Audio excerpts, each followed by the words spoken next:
निफ्टीचा life time हाय होता होता राहिला आणि त्याला कारण ठरलं अमेरिकेचं मार्केट. झालं असं का एकतर तिथं आता व्याज कमी होणार नाहीत म्हणून जरा मार्केटमध्ये थोडंसं करेक्शन आले. त्यानंतर AI कंपन्यांचा फुगा फुटलाय. पण जी अपेक्षा होती एनविडिया कंपनीकडनं त्या कंपनीचे आले चांगले रिझल्ट. नफा जवळजवळ साधारणतः 67% वाढलेला आहे. आणि मग असं असताना सुद्धा मार्केट पडलं अमेरिकेचं गुरुवारी. आणि त्यामुळे आपल्याला काल शुक्रवारच्या दिवशी चांगली संधी असताना सुद्धा निफ्टीला लाईफ टाइम हाय करता आला नाही.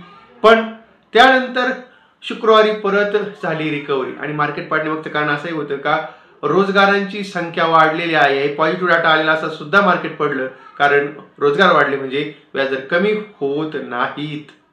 हा एक तिथल्या लोकांचा गोड गैरसमज आहे आणि त्यामुळे डाव जोन्समध्ये आपल्याला गुरुवारी करेक्शन बघायला भेटलं पण शुक्रवारी एक चांगली रिकव्हरी झालेली आहे.